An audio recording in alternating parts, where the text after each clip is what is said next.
അഭിമാനത്തോടെ രാജ്യം wing commander Abhinandan Vardhaman ഇന്ത്യയിൽ തിരിച്ചെത്തി. വാഗ അതിർത്തിയിൽ അതിന്റെ നടപടിക്രമങ്ങൾ പുരോഗമിക്കുകയാണ്. അത് ഏതാണ്ട് അന്തിമഘട്ടത്തിലേക്കാണ്. അവിടത്തേക്ക് പോകാം. ആ വിവരങ്ങൾ നൽകാൻ സന്തോഷ് സർലിംഗ് ഉണ്ട് എങ്കിൽ അതിലേക്ക് പോകാം. അല്പസമയത്തിനുള്ളിൽ കരമാർഗം അമൃത്സറിൽ എത്തിക്കും. അതിനുശേഷം വ്യോമമാർഗമായിരിക്കും ദില്ലിയിലേക്ക് പോവുക. അതിർത്തിയിൽ എങ്ങും ആഹ്ലാദ പ്രകടനമുണ്ട്. അതിർത്തിയിൽ മാത്രമല്ല, രാജ്യത്തിന്റെ വിവിധ കോണുകളിൽ പടക്കം പൊട്ടിച്ചും ദേശീയ പതാക വീശിയും ജനങ്ങൾ ആഹ്ലാദിക്കുകയാണ്. അഭിനന്ദൻ വർദ്ധമാൻ എന്ന സിംഹക്കുട്ടി വർദ്ധമാന്റെ മകൻ അഭിനന്ദൻ ഇവിടെ തിരിച്ചെത്തുന്നു എന്നത് അത് കേവലം ഒരു സൈനികന്റെ തിരിച്ചുവരവല്ല, അത് ഇന്ത്യയുടെ വിജയം കൂടിയായി കാണുകയാണ്. ഇന്ത്യൻ സൈന്യത്തിന്റെ വിജയം കൂടിയായി കാണുകയാണ്. ഇന്ത്യൻ നയതന്ത്ര മേഖലയിലുള്ള വിജയം കൂടിയായി കാണുകയാണ്. ഒപ്പം തെരഞ്ഞെടുപ്പിനെ മുന്നിൽ വെച്ചുകൊണ്ട് രാഷ്ട്രവികാരത്തെ ഉപയോഗപ്പെടുത്തുന്ന, ദുരുപയോഗം ചെയ്യുന്ന ചില സ്ഥാപനങ്ങളോട്, മീൻസ് ഭരണകക്ഷികളോട്, അതിലെ പ്രമുഖ വ്യക്തികളോടുള്ള വിയോജിപ്പ് മാത്രമാണ് നാം രേഖപ്പെടുത്തിയത്. അത് രാഷ്ട്രീയമാണ്, രാഷ്ട്രീയമായ വിയോജിപ്പാണ്. പക്ഷേ സൈന്യത്തിന്റെ വിഷയത്തിൽ, ഇന്ത്യയുടെ വിഷയത്തിൽ, അതിർത്തിയുടെ വിഷയത്തിൽ പ്രതിപക്ഷ കക്ഷികളെല്ലാം ഒറ്റക്കെട്ടാണ്. എല്ലാവരും അതിനനുകൂലം തന്നെയാണ്. പക്ഷേ ഇതിനെ രാഷ്ട്രീയ മുതലെടുപ്പിന് ഉപയോഗിച്ചാൽ തീർച്ചയായും ആ അർത്ഥത്തിൽ പ്രതിഷേധവും വിമർശനവും ഉണ്ടാകും. അത് ചെയ്യുന്നത് മോദിയും അമിത്ഷയും യെദ്യൂരപ്പയും പോലെയുള്ളവരാണ് എന്നതാണ് ഏറ്റവും വലിയ വിയോജിപ്പായി രാജ്യം ഉയർത്തിക്കാട്ടുന്നതും. തീർച്ചയായും ഈ നയതന്ത്ര വിജയത്തിലെ രണ്ടാമത്തെ ഭാഗത്തിലേക്ക് നമുക്ക് കടക്കാം. കെ.പി. ഫാബിയാൻ, ഭാസുരേന്ദ്ര ബാബു, PJ വിൻസെന്റ്, റജി ലൂക്കോസ്, ഒപ്പം ജ്യോതിർഗമയ അജയകുമാർ എന്നിവരാണ് നമ്മുടെ ചർച്ചയെ സമ്പന്നമാക്കുക. കെ.പി. ഫാബിയാൻ, ഭാസുരേന്ദ്ര ബാബു, PJ വിൻസെന്റ്, റജി ലൂക്കോസ്, ജ്യോതിർഗമയ അജയകുമാർ എന്നിവരാണ് ഈ ഘട്ടത്തിൽ ചർച്ചയിൽ ചേരുന്നത്. ആദ്യം ശ്രീ PJ വിൻസെന്റിലേക്ക്. ശ്രീ വിൻസെന്റ്, അതായത് വലിയ അർത്ഥത്തിൽ നാം വലിയ വിജയമായി വർദ്ധമാന്റെ വരവ് കാണുകയാണ്. സമാധാനത്തിന്റെ പുലരി പ്രതീക്ഷിക്കുന്ന തരത്തിലേക്ക് അതിർത്തി ഉണരുകയാണ്. ആ അർത്ഥത്തിലുള്ള സൈനിക മികവ് ഇന്ത്യക്കുണ്ട്. അത് 2014 ശേഷം ഉണ്ടായ മികവല്ല, രാജ്യ തുടർച്ചയാണ് ആ സൈനിക മികവ്. നയതന്ത്രപരമായും ആ അർത്ഥത്തിൽ മികവുണ്ടായി. പക്ഷേ ഏറ്റവും ഒടുവിൽ ഇതാ 5 പേരാണ് വീണ്ടും കശ്മീരിലെ ഹന്ദ്വാരയിൽ മരിച്ചു വീണത് ഭീകരാക്രമണത്തിൽ. ഇങ്ങനെ പോയാൽ ഏതർത്ഥത്തിലായിരിക്കും കശ്മീരിൽ സമാധാനം പുലരുന്നത്? കശ്മീരിൽ സമാധാനം വളരെ പെട്ടെന്ന് വരുമെന്ന് നമുക്ക് പ്രതീക്ഷിക്കാൻ വയ്യ. കാരണം ഈ ഭീകരവാദം എന്ന് പറയുന്നത് അത് ഒരു തരത്തിലുള്ള ഡീഇൻസ്റ്റിറ്റ്യൂഷണലൈസ്ഡ് വാർഫെയർ ആണ്. അത് യൂണിഫോം ഇല്ലാതെ ജനങ്ങളുടെ ഇടയിൽ നിന്ന് ഉയർന്നു വന്ന് ആളുകളെ വെടിവെച്ച് വന്ന് പോകുന്ന ഒരു പ്രത്യേക തരത്തിലുള്ള കോമ്പാക്ട് ടാക്ടിക്സ് ആണ് അവർ പ്രയോഗിക്കുന്നത്. ലോകത്തിലുള്ള ഒരു രാഷ്ട്രങ്ങളും ഈ ഭീകരവാദത്തെ ഫലപ്രദമായി എതിർക്കാൻ ഇതുവരെ കഴിഞ്ഞിട്ടില്ല. ഇപ്പം നമ്മൾ ഉദാഹരണങ്ങൾ പറയുന്നത് ഇസ്രായേലിലേക്കാണ്. പക്ഷേ ഇസ്രായേലാണെങ്കിൽ പോലും എത്രയോ ചാവേർ സ്ഫോടനങ്ങൾ അവിടെ ഉണ്ടാകുന്നു. അപ്പോൾ ഏതായാലും ആഗോളാടിസ്ഥാനത്തിൽ ഭീകരതയ്ക്കെതിരായിട്ട് എങ്ങനെ ഒരു കോമ്പാക്ട് മെക്കാനിസം ഉണ്ടാക്കാൻ സാധിക്കും എന്ന നിലയിൽ ഉള്ള ചർച്ച വരികയാണ്. ഒരു രാജ്യവും ഇതിൽ സക്സസ്ഫുൾ അല്ല. അതിൽ ലോകത്തിലെ ഏറ്റവും വലിയ വൻശക്തിയായ അമേരിക്ക ടെററിസത്തിന് മുന്നിൽ എങ്ങനെയാണ് പരാജയപ്പെട്ടതെന്ന് നമുക്കറിയാമല്ലോ. സോവിയറ്റ് യൂണിയൻ, അത് ദാഗസ്ഥാനിലുള്ള ഭീകര സംഘങ്ങൾ വളരെ ശക്തമാണ്. ഇപ്പോൾ താലിബാനെ അവർ റൂട്ട് ഔട്ട് ചെയ്തതാണ്. പക്ഷേ ഇപ്പോൾ താലിബാനുമായിട്ട് അമേരിക്ക ചർച്ച ചെയ്യുകയാണ്. അത് ആ സാഹചര്യം നമ്മൾ കാണും.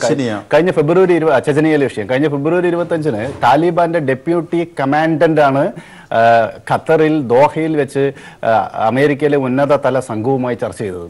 അപ്പം അതുകൊണ്ട് ഈ ടെററിസം എന്ന് പറയുന്നത് പുതിയ രൂപത്തിലുള്ള ഒരു കോമ്പാക്ട് ടാക്ടിക്സ് ആണ്, ഡീഇൻസ്റ്റിറ്റ്യൂഷണലൈസ്ഡ് വാർഫെയർ ആണ്. അതിനെ ഒരു റെഗുലർ ആർമിക്ക് സമ്പൂർണ്ണമായി അതിനെ ഇല്ലാതാക്കാൻ പറ്റുന്ന ഒരു സാഹചര്യം ഇന്നില്ല.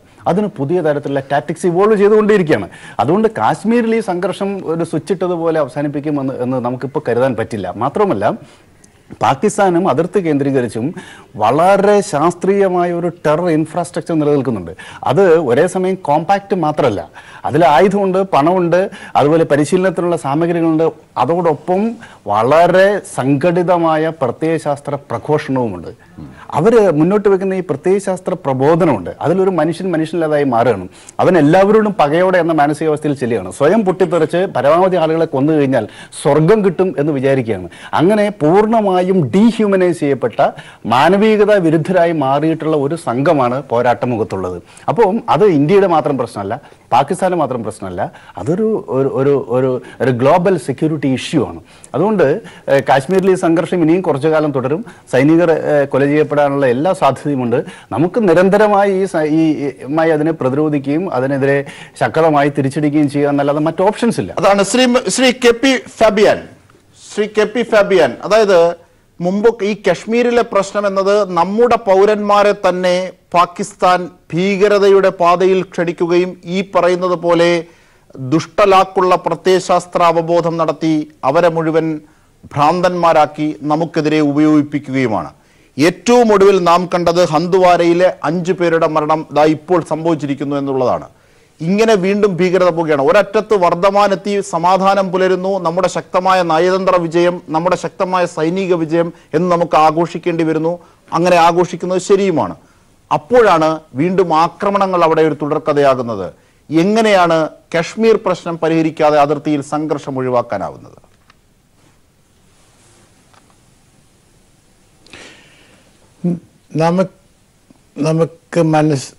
നമുക്ക് മനസ്സിലാക്കാനുള്ളത്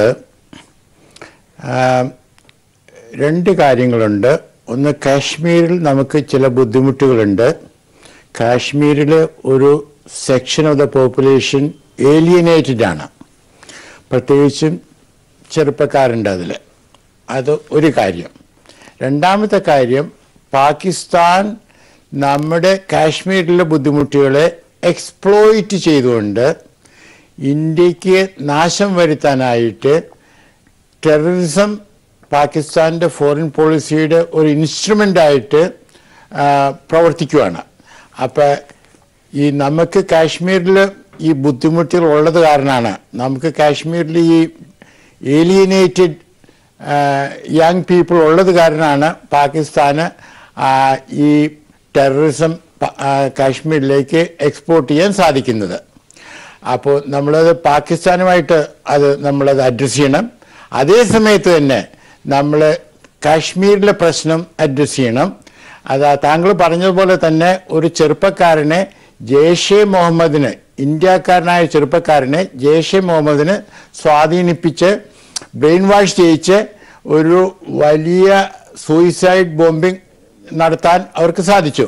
അതേസമയം നമ്മളെന്ന് പറഞ്ഞാൽ നമ്മുടെ സർക്കാരിനും, അതായത് ഡൽഹിയിലെ സർക്കാരിനും ശ്രീനഗറിലെ സർക്കാരിനും അതിനേക്കാൾ ഉപരിയായി നമ്മുടെ സിവിൽ സൊസൈറ്റിക്കും ഈ ചെറുപ്പക്കാരനുമായിട്ട് യാതൊരു തരത്തിലുള്ള റാപ്പോറും ഉണ്ടാക്കാൻ സാധിച്ചില്ല. ഇത് വളരെ പരിതാപകരമായ കാര്യമാണ്. ഇത് നമ്മൾ തീർച്ചയായിട്ടും ഇത് അറ്റൻഡ് ചെയ്യേണ്ടതാണ് ഏറ്റവും അർജന്റായിട്ട്. അതായത് ശ്രീ കെ പി ഫാബിയൻ, താങ്കൾ ഉദ്ദേശിച്ചത് നയതന്ത്രവും സൈനികവുമായ പ്രവർത്തനം ഒരു രാജ്യത്തിന്റെ സ്വാഭാവിക പ്രതികരണം എന്ന രീതിയിൽ നടത്തിക്കൊട്ടെ, പക്ഷേ കശ്മീർ ജനതയെ കൂടി വിശ്വാസത്തിലെടുത്ത് വലിയ ഒരു പൊതുപ്രവർത്തനം അവിടെ നടത്തണം, അല്ലെങ്കിൽ ഒരു എഡ്യൂക്കേറ്റ് ചെയ്യുന്ന മാർഗം അവിടെ ഉണ്ടാക്കണം ഭരണകൂടം എന്നതാണോ ശ്രീ കെ പി ഫാബിയൻ? തീർച്ചയായിട്ടും. കാരണം നോർത്തേൺ ഐലൻഡിലെ കാര്യം എടുക്കൂ. 30 വർഷത്തേക്ക് അവിടെ ഒരു സിവിൽ വാർ പോലെയുള്ള ഒരു അറ്റ്മോസ്ഫിയർ ഉണ്ടായിരുന്നു. അത് കഴിഞ്ഞിട്ട് 1998 ഗുഡ് ഫ്രൈഡേ എഗ്രിമെൻ്റ് ഉണ്ടാക്കി. ആ എഗ്രിമെൻ്റ് ഇതുവരെയും നന്നായിട്ട് പോകുന്നുണ്ട്. അതുകൊണ്ട് ഇതെല്ലാം സോൾവ് ചെയ്യാവുന്ന പ്രോബ്ലംസ് ആണ്. ഇത് സോൾവ് ചെയ്യാൻ പറ്റില്ല എന്ന് നമ്മൾ പറയുന്നതോ വിശ്വസിക്കുന്നതോ ശരിയായിരിക്കില്ല. ശരിയാണ്. ശ്രീ ഭാസുരേന്ദ്ര ബാബു, നേരത്തെ പി ജെ വിൻസെന്റ് പറഞ്ഞതും ഇപ്പോൾ കെ പി ഫാബിയൻ പറഞ്ഞതും അടിവരയിടേണ്ട ചില കാര്യങ്ങളുണ്ട്. അതായത് ലോകത്ത് അയർലൻഡുണ്ട്, ഇതുപോലെ ചെച്ചിനിയ, റഷ്യയുടെ ഭാഗമായി നിൽക്കുന്ന ചെച്ചിനിയയിൽ പ്രശ്നങ്ങളുണ്ട്. ഇങ്ങനെ ലോകത്തിൻ്റെ വിവിധ ഭാഗങ്ങളിൽ ഇത്തരത്തിൽ വിഘടനവാദികൾ രൂപപ്പെടുത്തുന്ന ഭീകരതയുണ്ട്. ആ ഭീകരതയെ അതിജീവിക്കാൻ കൃത്യമായ നയതന്ത്രവും സൈനികവും ഒപ്പം ആ ജനതയെ വിശ്വാസത്തിലെടുത്ത് വല്ലാത്തൊരു ഒരു ഒരു പൊതുപ്രവർത്തനം നടത്തണം, ഒരു വിദ്യാഭ്യാസ പ്രവർത്തനം നടത്തണം. ആ അർത്ഥത്തിൽ അതാണ് കെ പി ഫാബിയൻ ചൂണ്ടിക്കാണിക്കുന്നത്. എന്നാൽ മാത്രമേ കാശ്മീർ തണുക്കൂ, എന്നാൽ മാത്രമേ അതിർത്തിയിലെ സംഘർഷം ഒഴിയൂ.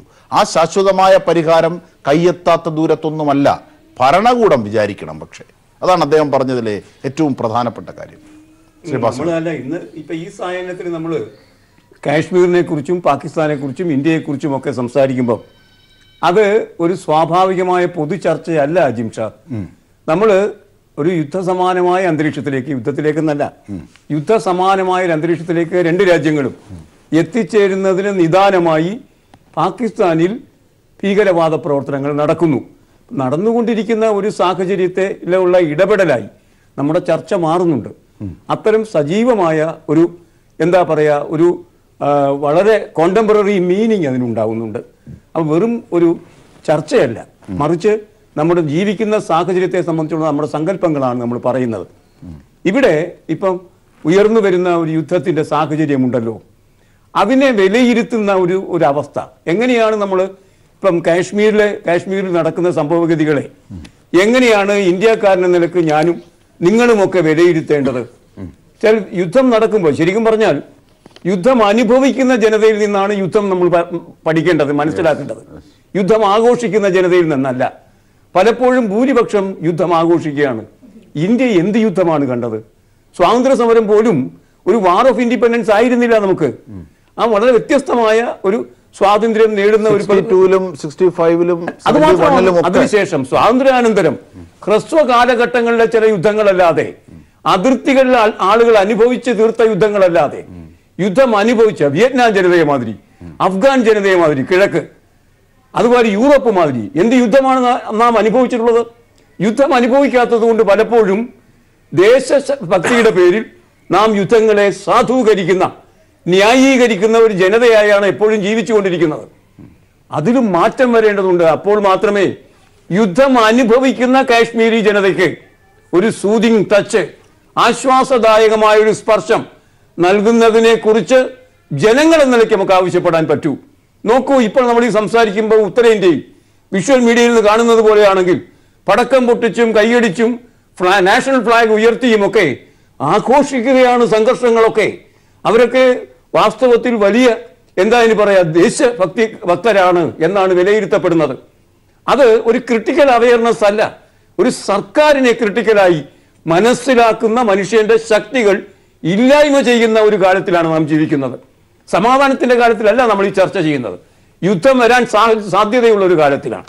അങ്ങനെ വരുമ്പോൾ ഒരു ക്രിട്ടിക്കൽ അവയർനെസ്, വിമർശകാവബോധം ഉയർത്തിപ്പിടിക്കുന്ന രീതിയിൽ അതിർത്തിയിൽ നടക്കുന്ന ജനങ്ങൾ, ഞാൻ ചോദിക്കട്ടെ, ഇപ്പൊ നമുക്ക് അറിയാവുന്നതുപോലെ അതിർത്തിയിൽ നിന്ന് ജനങ്ങൾ പലായനം ചെയ്തുകൊണ്ടിരിക്കുകയാണ്. നാം സംസാരിക്കുമ്പോൾ തന്നെ എങ്ങോട്ടാണ് പലായനം ചെയ്യുന്നത്? ഉറി വരെയാണ് അവർ പലായനം ചെയ്യുന്നത്. 19 പേരെ മുമ്പ് കൊന്ന, അല്ലെ? ആ നിലയ്ക്ക് അവരുടെ സാധ്യതകൾ തന്നെ വിരളമാണ്. അത്തരം ഒരു സാഹചര്യത്തെ നമ്മൾ അഭിസംബോധന ചെയ്യുന്നതേയില്ല. ആ നിലയ്ക്ക് നാം എപ്പോഴാണ് മാറാൻ പോകുന്നത്? ഇതിപ്പോ നമ്മൾ കഴിയുമ്പോഴും പഠിക്കേണ്ട പാഠങ്ങൾ പഠിക്കണമെങ്കിൽ, യുദ്ധം അനുഭവിക്കുക തന്നെ വേണമെങ്കിൽ, അത് അനുഭവിക്കുന്നവരുടെ പക്ഷത്ത് നിന്ന് നോക്കിക്കാണാനുള്ള സഹനവും സഹിഷ്ണുതയും നമുക്ക്.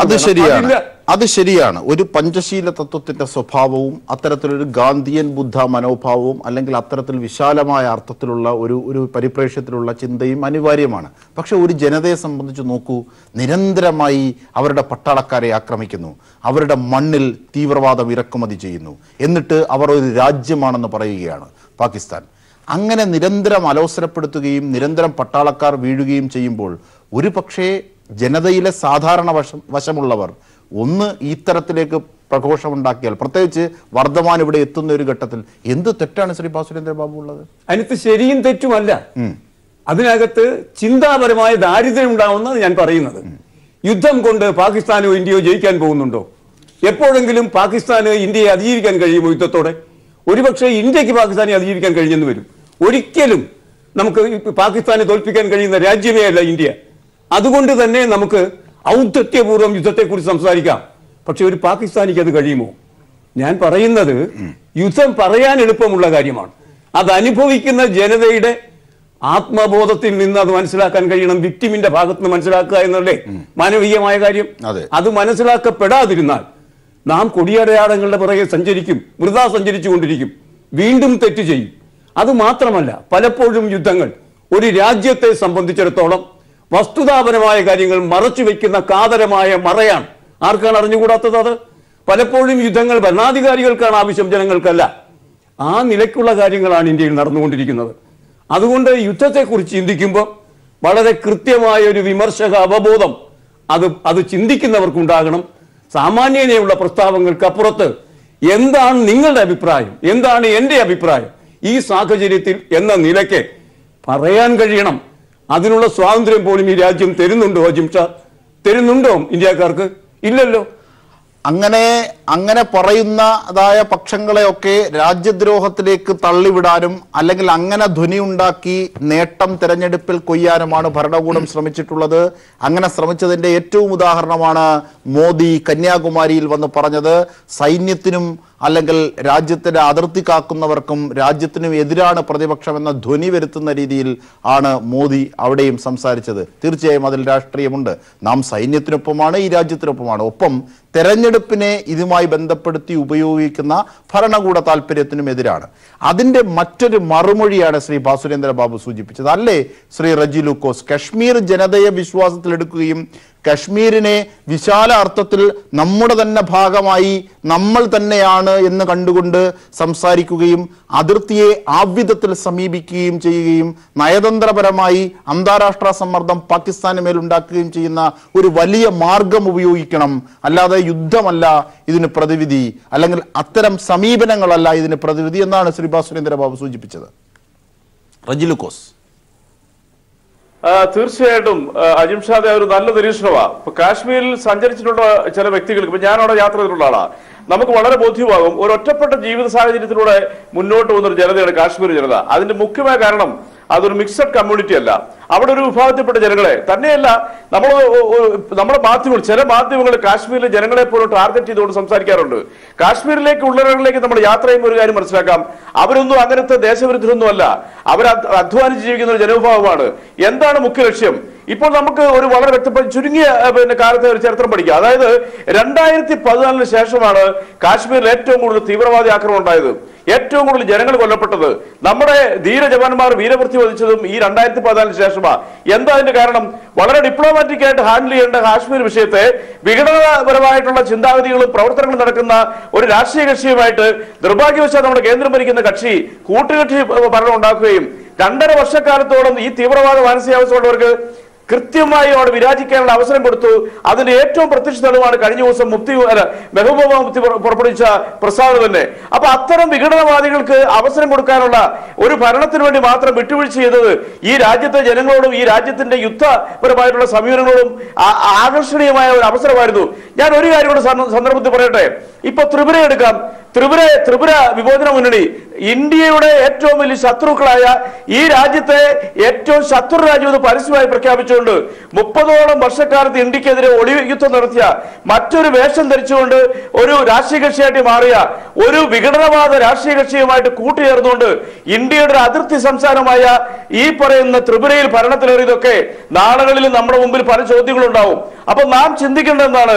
കാശ്മീരിനെ കുറിച്ചും ഇപ്പോൾ ഇവിടെ നടക്കുന്ന യുദ്ധത്തിനെ കുറിച്ചും ബഹുമാനപ്പെട്ട പാക് പ്രസിഡന്റ് ഇമ്രാൻഖാൻ പറഞ്ഞ ഒരു വാചകമാണ് നമ്മുടെ ഇന്ത്യ ജനത ശ്രദ്ധിക്കേണ്ടത്. പാകിസ്ഥാൻ നമ്മൾ വിശ്വസിക്കാനുള്ളത് രാജ്യമാണ്. പക്ഷെ ഇമ്രാൻഖാൻ പറഞ്ഞത് അതിന് പ്രത്യേകമായ ഒരു കാര്യമുണ്ട്, നമ്മൾ ശ്രദ്ധിക്കണം. അദ്ദേഹം പറഞ്ഞത് ഇതാണ്: ഈ ഒരു യുദ്ധം, ആണവ ശക്തികളായ നമ്മൾ തമ്മിൽ ഒരു യുദ്ധം ഉണ്ടായാൽ നരേന്ദ്രമോദിയുടെയോ എന്റെയോ കൈകളിൽ ഇത് ഒതുങ്ങത്തില്ല. അതിലൊരു വലിയ സന്ദേശമുണ്ട്. ആ സന്ദേശം ഇത്രയേ ഉള്ളൂ: പാകിസ്ഥാൻ പട്ടാളം എന്ന് പറയുന്നത് മരിക്കാൻ തയ്യാറായ ചില വികല മാനസികാവസ്ഥയെ വിശ്വസിച്ചുകൊണ്ട് മരിക്കാൻ തയ്യാറായ കുറെ തീവ്രവാദികൾക്ക് സ്വാധീനമുള്ള ഒരു വലിയ അപകടകരമായ പട്ടാളമാണ്. ഏതെങ്കിലും തരത്തിൽ അവരിങ്ങനെ ഒരു പ്രയോഗം നടത്തി കഴിഞ്ഞാൽ ഈ ഭൂമുഖത്തു നിന്നും നമ്മുടെ ഭാഗത്തു നിന്നും അവരുടെ ഭാഗത്തു നിന്നും 3 കോടി ജനങ്ങൾ വാഷ് ഔട്ട് ആവും. അത് UN കഴിഞ്ഞ 4 ദിവസം പുറത്തു വന്നിട്ടുണ്ട്. തായ്ലൻഡിന് വരെ അത് ബാധിക്കും. ഓസ്ട്രേലിയയുടെ അതിർത്തി വരെ അതിന്റെ വികിരണങ്ങൾ ചെന്ന് പതിക്കും. അപ്പോൾ ഇതിനെ മുന്നിൽ കണ്ടുകൊണ്ട് ഭീകരമായ രീതിയിലുള്ള യാഥാർത്ഥ്യങ്ങളെ തുറന്നു കാണിച്ചപ്പോൾ നാം അതിനെക്കുറിച്ച് ചിന്തിക്കേണ്ടതല്ലേ? അത് ശ്രീ ജ്യോതിർഗമയ അജയ്കുമാർ, അതായത് ഒരു രാജ്യം എപ്പോഴും ചിന്തിക്കുന്നത് ആ രാജ്യത്തിന്റെ അതിർത്തിയെ സംരക്ഷിച്ചുകൊണ്ടായിരിക്കും. ആ ജനതയുടെ വൈകാരികമായ കാര്യങ്ങളെ എപ്പോഴും സംതൃപ്തിപ്പെടുത്തിക്കൊണ്ടായിരിക്കും. ആ അർത്ഥത്തിലാണ് പാകിസ്ഥാനുമായുള്ള പ്രശ്നങ്ങളെ ഇന്ത്യ ഉപയോഗിച്ചത്. പക്ഷേ അങ്ങനെ ഉപയോഗിക്കുമ്പോൾ തന്നെ നയതന്ത്ര തലത്തിലും സൈനിക തലത്തിലും ഒരു കരുത്തുണ്ടെന്നും ഈ ഭീകരതയോട് ഇനി വിട്ടുവീഴ്ചയ്ക്ക് തയ്യാറല്ല എന്നുമുള്ള സന്ദേശം ഉണ്ടായതുകൊണ്ടല്ലേ യഥാർത്ഥത്തിൽ ഈ വർദ്ധമാൻ ഇന്ന് വാഗ അതിർത്തിയിലേക്ക് എത്തിയത്? തീർച്ചയായിട്ടും അവർ കൊണ്ടു തരികയാണ് ചെയ്തത്. തീർച്ചയായിട്ടും. കാരണം ഈ റജി ലൂക്കോസ് പറഞ്ഞ പോലെ നമ്മുടെ ഈ യുദ്ധത്തിൻ്റെ ഒരു നാശകൃതികളെക്കുറിച്ച് അപ്പോൾ അത് നമ്മൾ കൂടുതൽ ചർച്ച ചെയ്യേണ്ടിയിരിക്കുന്നു, യുദ്ധം ഉണ്ടായത്. കാരണം യുദ്ധം ഉണ്ടാകുന്നു എന്നുള്ള രീതിയിലാണ് ഇപ്പം നമ്മൾ എല്ലാവരും ചർച്ച ചെയ്യുന്നത്. അപ്പോൾ ഞങ്ങൾ ഒരുമിച്ച് 2 ദിവസം മുമ്പിൽ ഇതേ വിഷയം തന്നെ ചർച്ച ചെയ്താൽ, അപ്പോൾ നമുക്ക് ഈ എന്താ സംഭവിച്ചാൽ 2014 ശേഷം ഇവിടെ നമ്മുടെ വിഘടനവാദങ്ങളിലെ ഒരുമാതിരിയൊക്കെ 2014 സെറ്റിലായിരുന്നു. കാരണം കാശ്മീർ വിഘടനമായാലും പഞ്ചാബ് ആയാലും ബോഡോ ആയാലും ആസാം ആയാലും നാഗ ആയാലും ഇതുപോലുള്ള ഇന്ത്യയിലെ ഭാരതത്തിലുള്ള എല്ലാ വിഘടനവാദങ്ങളും 2014 ഈ പറഞ്ഞ ഗവൺമെൻറ്, ഈ നരേന്ദ്രമോദി ഗവൺമെൻറ് അധികാരത്തിൽ വിടുമ്പോൾ എല്ലാം ഒരു സെറ്റിൽഡ് ഒരു കാം ആൻഡ് പീസ്ഫുൾ ഇന്ത്യയിലാണ് അദ്ദേഹം പ്രധാനമന്ത്രിയായിട്ട് വന്നത്. പിന്നെ സംഭവിച്ചതെന്ന് പറഞ്ഞാൽ ഡയലോഗ് പ്രോസസ്സ് എല്ലാവരുമായിട്ട് നിർത്തി. അപ്പോൾ ഈ ഡയലോഗ് പ്രത്യേകിച്ച് കാശ്മീരിലൊക്കെ എന്ന് പറഞ്ഞാൽ കാശ്മീരിലെ ഗവൺമെൻറ് BJPയും അവിടെ PDP ആയിട്ട് ചേർത്ത് ഗവൺമെൻറ് ഉണ്ടാക്കിയതാണ്. അതിനുശേഷം ഈ ഡയലോഗ് ഇല്ലാതെ വന്നപ്പോൾ ഈ പറഞ്ഞ് ഇന്ന് കാശ്മീരിലെ ജനത മുഴുവൻ ഇന്ത്യക്ക് അല്ലെങ്കിൽ സെൻട്രൽ ഗവൺമെൻറ്റിന് എതിരായ ഒരു രീതിയിലോട്ട് പോയി. അപ്പോൾ ആ ഡയലോഗ് ഇല്ലാതെ ഇരുന്നതിൻ്റെ ഒരു പ്രശ്നമാണെന്നുള്ളത്. പിന്നെ അടുത്തൊരു കാര്യമാണ് യുദ്ധത്തിൻ്റെ ഭീകരത. നമ്മൾ ഈ ഭാരതദേശം എന്ന് പറഞ്ഞാൽ യുദ്ധം ഏറ്റവും കൂടുതൽ അവരുടെ ഒരുപക്ഷേ ബ്ലഡിൽ അലിഞ്ഞിട്ടുള്ള കാരണം മഹാഭാരത യുദ്ധം പോലെ അല്ലെങ്കിൽ രാമരാവണ യുദ്ധം പോലെ, പ്രത്യേകിച്ച് മഹാഭാരത യുദ്ധം കൗരവരും പാണ്ഡവരും തമ്മിൽ ഒരു കുടുംബത്തിലുള്ള അത് നമുക്ക് 2 ഇന്ദ്രപ്രസ്ഥം, ഡൽഹി തലസ്ഥാനമായ ഇന്ദ്രപ്രസ്ഥവും ഏതാണ്ട് ലാഹോറോ അല്ലെങ്കിൽ ചണ്ഡീഗഡോ ആയി വരാവുന്ന പിന്നെ ഹസ്തനപുരിയും. അപ്പം ഈ യുദ്ധം ഒരു ഫാമിലിക്കകത്തുള്ള ആ യുദ്ധത്തിൻ്റെ നാശക്കെടുതിയെക്കുറിച്ചാണ് മഹാഭാരതം പറയുന്നത് മൊത്തം. അതായത് ആ യുദ്ധത്തിൽ പാണ്ഡവ പക്ഷത്ത് അവശേഷിച്ചത് വെറും 7 പേരാണ്. പാണ്ഡവർ 5ഉം ശ്രീകൃഷ്ണനും സാത്തിയും. കൗരവരുടെ പക്ഷത്ത് വെറും 3 പേരാണ് ഉണ്ടായിരുന്നത്, കൃതവർമാവും അശ്വത്ഥാമാവും പിന്നെ ശരിയാണ്. ഞാൻ പറഞ്ഞു വന്നത് ഈ യുദ്ധത്തിന്റെ നാശക്കെടുതികളെ പറ്റി ഈ പറഞ്ഞു മനസ്സിലാക്കാനാണ് ഈ പുസ്തകം തന്നെ വ്യാസൻ എഴുതിയത്, ഈ പറഞ്ഞു തന്നെ. അപ്പൊ ഇതിനെ നമ്മൾ മനസ്സിലാക്കാതെ ഇന്ന് വൈകാരികരമായിട്ട് ഈ ഇഷ്യൂവിനെ കാണുകയും യുദ്ധത്തിലേക്ക് പോകൂ എന്നുള്ള രീതിയിലുള്ള പ്രകോപനം പ്രത്യേകിച്ച് സോഷ്യൽ മീഡിയയിലേക്ക് വന്നുകൊണ്ടിരിക്കുന്നത്. ഒരു കാര്യം വളരെ ശ്രദ്ധിക്കേണ്ടതാണ്. കാരണം 2014 ശേഷം പ്രത്യേകിച്ച് പാക് കൊടികൾ പിടിക്കാനും അതിനോട് കൂറുകാട്ടുകയും ചെയ്ത PDPയും എന്തിന് അതിനേക്കാൾ ഏറെ തീവ്രവാദം പറഞ്ഞിരുന്ന സജ്ജാദ് ലോണുമൊക്കെയായി തെരഞ്ഞെടുപ്പ് പ്രക്രിയകളിൽ കൂട്ടുമുന്നണികൾ ഉണ്ടാക്കി അധികാരം പങ്കിടാൻ ശ്രമിച്ച ഇത്രയധികം ഭീകരവാദികളെ സംഭാവന ചെയ്യാനായി അല്ലെങ്കിൽ ഉണ്ടാകാനായി സഹായിച്ചത്. അത് സർക്കാരിന്റെ പ്രത്യേകിച്ച് BJPയുടെ രാഷ്ട്രീയമായ പരാജയമാണ് എന്ന് റജി ലൂക്കോസും താങ്കളും അടയാളപ്പെടുത്തിയത്. ശ്രീ KP ഫാബിയൻ, എന്റെ ചോദ്യം ഇതാണ്. 50% ജനത ദാരിദ്ര്യരേഖയ്ക്ക് താഴെയാണ് ഇന്ത്യയിൽ.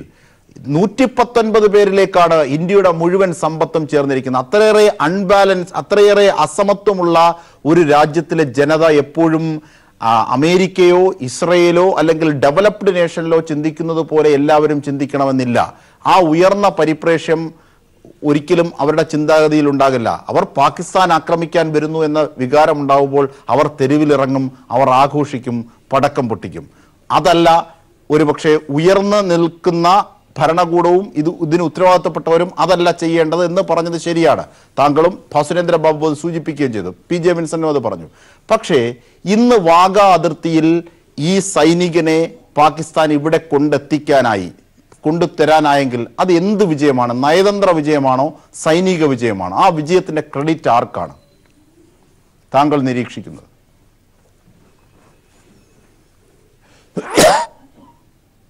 ഈ അഭിപ്രായത്തിൽ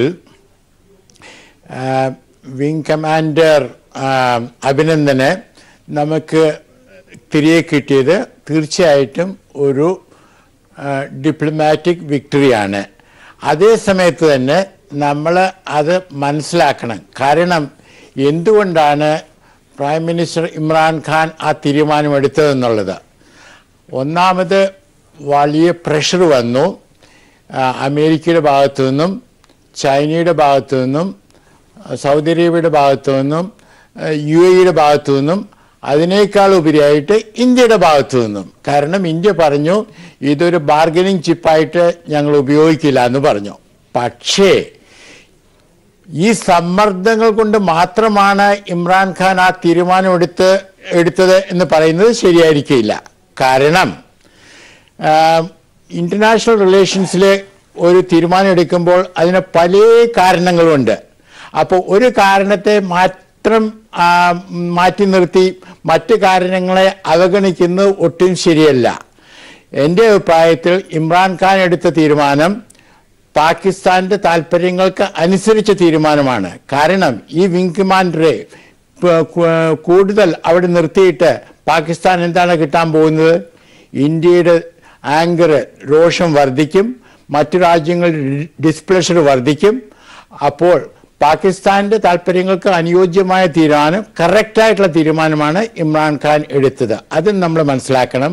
അല്ലാതെ പാകിസ്ഥാൻ പേടിച്ച്, നമ്മളെ പേടിച്ച് അല്ലെങ്കിൽ മറ്റ് രാജ്യങ്ങളെ പേടിച്ച് ചെയ്തതാണെന്ന് പറയുന്നത് എൻ്റെ അഭിപ്രായത്തിൽ ശരിയായിരിക്കില്ല. ഇൻ്റർനാഷണൽ റിലേഷൻസിൽ കോംപ്ലക്സ് ആണ് കോസേഷൻ, അത് അത്ര സിമ്പിളല്ല. പിന്നെ വേറൊന്ന് നോക്കാനുള്ളത്, ഇതുകൊണ്ട് പാകിസ്ഥാൻ്റെ ചിന്താഗതിയിൽ, അതായത് ഫോറിൻ പോളിസിയിൽ ടെററിസം ഒരു ഇൻസ്ട്രുമെൻ്റായിട്ട് ഉപയോഗിക്കുന്ന ആ ചിന്താഗതിയിൽ കാതലായ മാറ്റം വന്നോ എന്ന് ചോദിച്ചാൽ എൻ്റെ അഭിപ്രായത്തിൽ ഒരുപക്ഷെ അത് വന്നിട്ടില്ല. പാകിസ്ഥാൻ ചില കോസ്മെറ്റിക് മെഷേഴ്സ് ചെയ്തേക്കും. മസൂർ അദ്ദേഹത്തെ തടങ്കിലാക്കിയേക്കും, അല്ലെങ്കിൽ വേറെയൊക്കെ ചെയ്തേക്കും. പക്ഷേ ആ കാതലായിട്ടുള്ള സമീപനത്തിൽ വ്യത്യാസം വരുമെന്ന് ചോദിച്ചാൽ അത് നമുക്ക് കുറച്ചും കൂടി വെയിറ്റ് ചെയ്തിട്ട് വാച്ച് ചെയ്യണം. അല്ലാതെ വ്യത്യാസം വന്നു പറയാൻ പറ്റില്ല.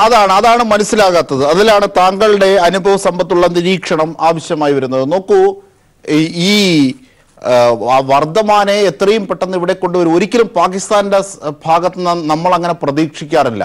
ഇമ്രാൻഖാൻ എന്ന വ്യക്തിയിൽ നിന്ന് ഒരു പക്ഷേ ഒരു കായിക താരത്തിൽ നിന്ന് പ്രതീക്ഷിക്കും, പക്ഷേ പാകിസ്ഥാന്റെ ഭരണത്തലവൻ എന്ന നിലയിൽ പ്രതീക്ഷിക്കുന്നില്ല. കാരണം സൈന്യമാണല്ലോ അവിടെയെല്ലാം.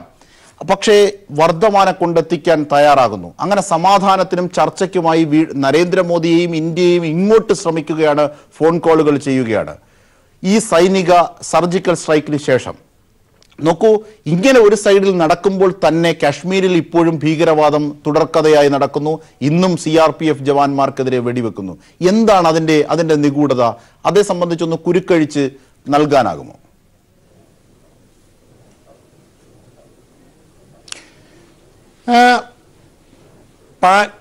എന്നോടല്ലേ ചോദിച്ചത്? പാകിസ്ഥാനെ സംബന്ധിച്ചിടത്തോളം അവർക്ക് എന്താ പറയുക, ഇന്റലിജൻസ് ഭാഷയിൽ പറഞ്ഞാൽ അവർക്ക് കാശ്മീരിൽ അസറ്റ്സ് ഉണ്ട്. അതായത് അവർ പറയുന്നത് ചെയ്യാൻ തയ്യാറായിട്ടുള്ള ആൾക്കാരുണ്ട്. അതൊന്ന്. രണ്ടാമത്, ഇപ്പോൾ ഈ എന്താ പറയുക, ഈ അതേസമയത്ത് തന്നെ പാകിസ്ഥാനിൽ നമുക്ക് ഇപ്പോൾ കിട്ടുന്ന മെസ്സേജ് വളരെ മിക്സ്ഡ് ആണ്. ഒരു പാർട്ട് നമ്മുടെ വിംഗ് കമാൻഡർ തിരികെ തന്നു. രണ്ടാമത്തെ പാർട്ട് സീസ് ഫയർ വയലേഷൻസ് നടന്നുകൊണ്ടിരിക്കുന്നു. അപ്പോൾ ഒരു മിക്സ്ഡ് മെസ്സേജാണ് നമുക്ക് കിട്ടുന്നത്. എൻ്റെ അഭിപ്രായത്തിൽ നമ്മൾ വിംഗ് കമാൻഡറെ കിട്ടിയതിന് ശേഷം ഇമ്രാൻഖാൻ ചർച്ച ചെയ്യണമെന്ന് പറയുമ്പോൾ നമ്മളത് നിരാകരിക്കരുത്. കാരണം ചർച്ച എപ്പോഴും നല്ലതാണ്. പക്ഷേ ഏറ്റവും പ്രധാനപ്പെട്ട കാര്യം ചർച്ച ചെയ്യണമോ അല്ലയോ എന്നുള്ളതല്ല, എന്താണ് ചർച്ച ചെയ്യുന്നത്, പാകിസ്ഥാനോട് നമ്മൾ എന്താണ് ചോദിക്കാൻ പോകുന്നത്, ഏതൊക്കെ ക്വസ്റ്റ്യൻസ് ആണ് ചോദിക്കാൻ പോകുന്നത്, അതാണ് കാര്യം. അല്ലാതെ പാകിസ്ഥാനോട് മിണ്ടില്ല, പാകിസ്ഥാൻ ABC ചെയ്താലേ ഞങ്ങൾ ഇനി സംസാരിക്കുള്ളൂ എന്ന് പറഞ്ഞിട്ട് കാര്യമില്ല. കാരണം നമ്മൾ സംസാരിക്കാണ്ടിരുന്നാൽ അതിനു വേണ്ടിയിട്ട് പാകിസ്ഥാൻ അവരുടെ ചിന്താഗതിയോ ബിഹേവിയറോ മാറ്റാൻ പോകുന്നില്ല. നമുക്ക് അത്രയും ക്ലൗട്ടില്ല. അതുകൊണ്ട് അയൽരാജ്യങ്ങളുമായിട്ട് എപ്പോഴും സംസാരത്തിലിരിക്കണം. അങ്ങനെ വളരെ എന്താ പറയുക, റിജിഡായിട്ടുള്ള ലൈൻ എടുക്കുന്നത് ഒട്ടും ശരിയല്ല. ശരി. ശ്രീ PJ വിൻസെന്റ്, നേരത്തെ KP ഫാബിയൻ നിരീക്ഷിച്ചതിൽ വളരെ അടിവരയിടേണ്ട ഒരു കാര്യമുണ്ട്. കാരണം ഈ അർത്ഥത്തിൽ ശരിയാണ്, സൈനിക നടപടി, സർജിക്കൽ സ്ട്രൈക്ക് വേണ്ടതാണ്. അങ്ങനെ പോകുമ്പോൾ തന്നെ അന്താരാഷ്ട്ര സമ്മർദ്ദം പാകിസ്ഥാന് മേലുണ്ടാക്കുന്ന പ്രവർത്തികൾ ചെയ്യേണ്ടതാണ്. പക്ഷേ പാകിസ്ഥാൻ നിരന്തരം നമ്മളുമായി ബന്ധപ്പെടാൻ ശ്രമിക്കുമ്പോൾ നാം പുറംതിരിഞ്ഞു നിൽക്കുകയാണ്. ഒരു പക്ഷേ അത് ഭരണകൂടത്തിൻ്റെ പേടി കൂടിയാകാം മറ്റൊരു തരത്തിൽ. കാരണം ഇതൊക്കെ തെരഞ്ഞെടുപ്പിന് ഉപയോഗിക്കണം എന്ന സ്വാർത്ഥ താല്പര്യം മോദിക്കും അമിത്ഷയ്ക്കും ഉണ്ടെന്നുള്ളത് സുവ്യക്തമാണ്. അങ്ങനെ ഒരു അധ്യായം അവിടെ ഉണ്ട്. ഏറ്റവും ഒടുവിലത്തെ കന്യാകുമാരി പ്രസംഗം അതാണ് സൂചിപ്പിക്കുന്നത്. പക്ഷേ ഏതെങ്കിലും തരത്തിലൊരു ചർച്ച ഉണ്ടായിപ്പോയാൽ അതൊരു പക്ഷേ ഈ ഇന്ത്യയുടെ ഈ രോഷത്തെ നേരിടേണ്ടി വരുമോ? അല്ലെങ്കിൽ ഈ ഘട്ടത്തിൽ പട്ടാളക്കാരൻ മരിച്ചു വീഴുന്ന ഘട്ടത്തിൽ ഇങ്ങനെ ഒരു നയതന്ത്ര ചർച്ചയിലേക്ക് പോകുന്നത് ഒരുപക്ഷെ നെഗറ്റീവ് ആകുമോ അവരുടെ രാഷ്ട്രീയ മീൻസ് തെരഞ്ഞെടുപ്പും സീറ്റുമായി ബന്ധപ്പെട്ടുള്ളത്? ഈ തിരിച്ചടിയാണോ യഥാർത്ഥത്തിൽ പാകിസ്ഥാൻ നിരന്തരം ബന്ധപ്പെടുമ്പോൾ വർദ്ധമാനം നമ്മളുടെ കയ്യിൽ ഏൽപ്പിക്കാൻ ഒരു സാഹചര്യം ഉണ്ടാക്കി, ശരിയാണ്, ഏൽപ്പിച്ചിട്ടും പിന്നെയും എന്താണ് ഒരു ചർച്ചയ്ക്ക് വേദി ഒരുങ്ങാത്തത് ഇന്ത്യ? ആദ്യത്തെ കാര്യം, ഈ ആഭ്യന്തര രാഷ്ട്രീയത്തിലെ ഗതിവിഗതികളെ കുറിച്ച് ഞാനിപ്പോൾ കമന്റ് ചെയ്യുന്നില്ല. ഫാബിയൻ സാർ പറഞ്ഞതിൽ ഒരു അഡീഷനും കൂടെ എനിക്ക് കൂട്ടിച്ചേർക്കാനുണ്ട്. പാകിസ്ഥാന്റെ നയതന്ത്രത്തിന്റെ ഭാഗം മാത്രമല്ല, 1974 മുതൽ പാകിസ്ഥാന്റെ യുദ്ധതന്ത്രത്തിന്റെ ഭാഗം കൂടിയാണ് ഭീകരത. പാകിസ്ഥാൻ ആർമിക്ക് ലോകത്തിൽ സാധാരണ പോലെ കരസേന, നാവികസേന, വ്യോമസേന, മറീനുകൾ, പാരാമിലിറ്ററി, ഇങ്ങനെ 5 വിങ്ങാണുള്ളത്. 6ാമതൊരു വിങ്ങുണ്ട്, മെഴ്സണറീസ്.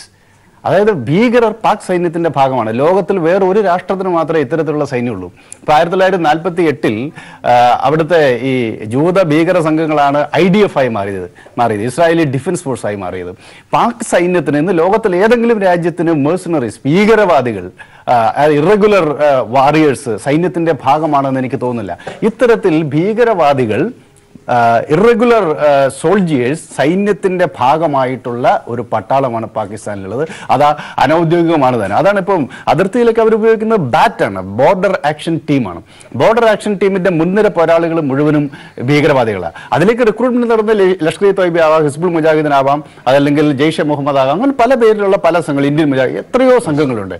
അവർ ട്രെയിൻ ചെയ്യുന്നു, അവർ റിക്രൂട്ട് ചെയ്യുന്നു, അവരെ മുൻനിരയിലേക്ക് കടത്തിവിടുന്നു. പിന്നിൽ നിന്ന് സൈന്യം അവർക്ക് കിടക്കുന്ന ക്രിമിനൽസിനെയൊക്കെയാണ് ശേഖരിച്ചു കൊണ്ടുവരുന്നത് പല തരത്തിലുള്ള. അത് അപ്പൊ അങ്ങനെ പൂർണ്ണമായി ബ്രെയിൻ വാഷ് ചെയ്ത് നമ്മൾ നേരത്തെ സൂചിപ്പിച്ച പോലെ 100% ഡീഹ്യൂമനൈസ് ചെയ്യപ്പെട്ട ആളുകളാണ് ഭീകരവാദികളായിട്ട് കൊണ്ട് കടന്നു വരുന്നത്. അതിൽ പറയുന്ന ഒരു പ്രധാനപ്പെട്ട കാര്യം, പലപ്പോഴും അവരെ ഇങ്ങോട്ട് കടത്തിവിടുന്നത് പണം കൊടുത്തിട്ട് മാത്രമല്ല, നിങ്ങൾക്ക് അവർക്ക് പണവും മയക്കുമരുന്നും കാശ്മീരിയിലുള്ള മറ്റേ സ്ത്രീകളെ അടക്കം കാണിച്ചിട്ടാണ് ഇവരെ കൂട്ടിക്കൊണ്ടുവരുന്നത്. അപ്പൊ ആ രൂപത്തിലുള്ള ഒരു വാർഫെയർ ആണ് അവിടെ നടക്കുന്നത്. അപ്പൊ അതിനകത്ത് വേറൊരു പ്രശ്നം എന്താ വെച്ചാല് നെറുകെട്ട വാർഫെയർ. അതില് കാശ്മീരിലെ മാത്രം ഇഷ്യൂ അല്ല ഭീകരവാദം എന്ന് പറയുന്നത്. നോക്കൂ, എത്ര തവണ ഇന്ത്യയിലെ മറ്റിതര ഭാഗങ്ങൾ ആക്രമിക്കപ്പെട്ടു. ഇപ്പം ഇതിന്റെ വാർത്തയിലേക്കൊന്ന് പോവാം. ഇപ്പോൾ വാഗ അതിർത്തിയിൽ നടക്കുന്നത് എന്താണെന്ന്, അതായത് സന്തോഷ് സർലിംഗ് ഞങ്ങളുടെ പ്രതിനിധി ചേരുകയാണ്. സന്തോഷ്, ഇപ്പൊ ഒത്തിരി നേരമായി, ഒരുപാട് സമയമായി വാഗ അതിർത്തിയിൽ നമ്മുടെ സൈനികരെത്തിയിട്ട്, വർദ്ധമാൻ എത്തിയിട്ട്, അദ്ദേഹം ഇന്ത്യൻ മണ്ണിലേക്ക് പ്രവേശിച്ച് നാട്ടിലേക്ക് വരുമെന്ന് പറഞ്ഞിട്ടും വാഗ അതിർത്തിയിൽ തന്നെ തുടരുകയാണല്ലോ. എന്താണ് കാരണം? ഇത്രയേറെ വൈകുന്നത് എന്താണ്? ലാഗ് എന്താണ്?